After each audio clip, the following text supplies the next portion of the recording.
അവിടെ വേറെ ആൾക്കാരും പറയുമ്പോൾ ഒരുമിച്ച കൊണ്ടുവന്ന് വെച്ചത് അതിൽ നിന്ന് പഴംപൊരി എടുത്തപ്പോൾ എന്തോ തട്ടി നേരെ ആ ബീഫ് റോസ്റ്റിലേക്ക് വീണു.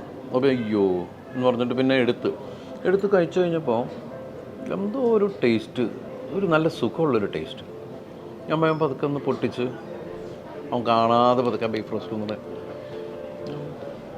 കൊള്ളാലോ ഇത്. ഞാൻ പറയാം എടാ ഇത് ഒന്ന് ടേസ്റ്റ് ചെയ്ത് നോക്കിയേ, പഴംപൊരിയും ബീഫ് റോസ്റ്റും.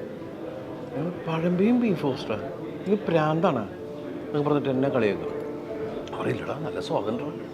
നോക്കിയപ്പോൾ എല്ലാവർക്കും അത് ഇഷ്ടമായി, പഴംപൊരിയും ബീഫ് റോസ്റ്റും. അങ്ങനെ ഞങ്ങളുടെ സ്ഥിരം പരിപാടിയാണ് ഈ ആലപ്പുഴ ഭാഗത്തേക്ക്, തിരുവനന്തപുരം ഭാഗത്തേക്ക് പോവുകയാണെങ്കിൽ നേരെ ബ്രദേഴ്സിൽ കയറിയിട്ട് പഴംപൊരിയും ബീഫ് റോസ്റ്റ് അവരെന്നെ ഇങ്ങനെ ശ്രദ്ധിക്കാൻ തുടങ്ങി. അപ്പോൾ എനിക്ക് തോന്നുന്നത് അവിടുത്തെ മെയിനൊരു ഡിഷ് പഴംപൊരിയും ബീഫ് റോസ്റ്റുമാണ്. അപ്പോൾ ഈ പഴംപൊരിയും ബീഫ് റോസ്റ്റ് എന്ന് പറയുന്നത് എൻ്റെ കോമ്പിനേഷൻ ഭയങ്കര രസകരമായ കോമ്പിനേഷൻ, നല്ല സ്വാദുള്ളൊരു കോമ്പിനേഷനാണ്.